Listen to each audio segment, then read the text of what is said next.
بزرگان دین تو یہ فرمایا کرتے تھے کہ علم بعد میں حاصل کرو، پہلے ادب سیکھو، کہ جب تک ادب نہیں سیکھو گے تو تمہیں علم ہی حاصل نہیں ہوگا۔ امام مالک اور دیگر بزرگوں کا قول ملتا ہے کہ بندہ جو ہے وہ علم حاصل کرنے سے اس وقت تک عظمت نہیں پا سکتا، اس وقت تک عظیم نہیں ہو سکتا جب تک اپنے علم کو ادب سے مزین نہ کرے۔ اور عمر فاروق اعظم رضی اللہ عنہ کا بھی یہ قول ملتا ہے کہ تم علم حاصل کرنے سے پہلے ادب سیکھو۔ اور آپ دیکھیں کہ کئی ایسے بزرگان دین محدثین ہوا کرتے تھے اور دوسرے محدث کی بارگاہ میں صرف اس لیے جاتے تھے کہ ہم ان سے انداز ادب سیکھیں۔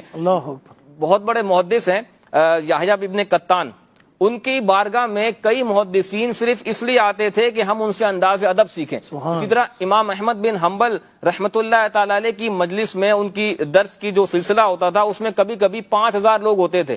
کہا جاتا ہے کہ ان 5000 میں سے کبھی کبھی صرف 500 ایسے ہوتے جو صرف حدیث سننے آیا کرتے تھے، باقی سارے جو ہے وہ انداز ادب سیکھنے آیا کرتے تھے۔ اسی طرح ایک بہت بڑے محدث ہیں عبداللہ بن مبارک رحمۃ اللہ تعالی علیہ، پائے کہ ان کا جو ہے وہ محدث ہیں، بڑا مقام ہے۔ یہ جو ہے وہ ایک مرتبہ سفر کرنے کرا انہوں نے، اور بصرہ کی طرف ان کا سفر تھا، تو کسی نے ان سے کہا کہ حضرت آپ بصرہ کیا کرنے جا رہے ہیں؟ وہاں تو کوئی بھی ایسا شخص نہیں ہے جن سے آپ نے علم حدیث سیکھنا ہو، سب سے تو آپ نے روایتیں لے لی ہیں۔ تو آپ فرمانے لگے کہ میں ابن عون کے پاس جا رہا ہوں اور وہاں جانے کا فقط مقصد یہ ہے کہ میں ان سے ادب سیکھوں۔ یہ سفر کر کے ان کا جانا صرف ادب سیکھنے کے لیے تھا، حالانکہ وہ اپنے وقت کے بڑے محدث تھے، اپنے وقت کے جو بڑے بڑے عالم ہوا کرتے تھے۔ اور نبی کریم صلی اللہ علیہ وسلم نے، ابھی آپ نے ایک حدیث پاک بیان کی تو مجھے 2-3 روایتیں یاد آ رہی تھی جس میں یہ بیان کیا گیا کہ اپنی اولاد کو ادب سکھاؤ۔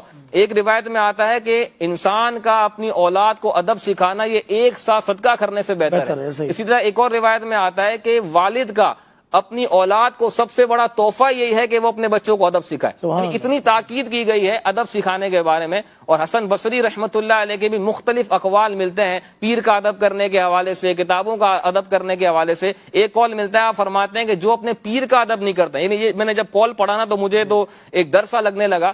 فرمایا کہ جو اپنے پیر کا ادب نہیں کرتا یہ اسی طرف لوٹا دیا جاتا ہے جہاں سے یہ چلا تھا۔ یعنی توبہ کرنے سے پہلے اور نیک راہ پر آنے سے پہلے جہاں سے یہ چلا تھا نا، ادب نہ کرنے کی وجہ سے دوبارہ اسی طرف لوٹا دیا جاتا ہے۔ اب دیکھیں کتنا ادب کرنا ضروری ہے بزرگوں کا، اور اسی طرح بڑوں کا، بوڑھوں کا، علم کا، کتابوں کا۔ اس پر پوری کتابیں ہیں کہ کس کس انداز میں ادب کرنا ہے۔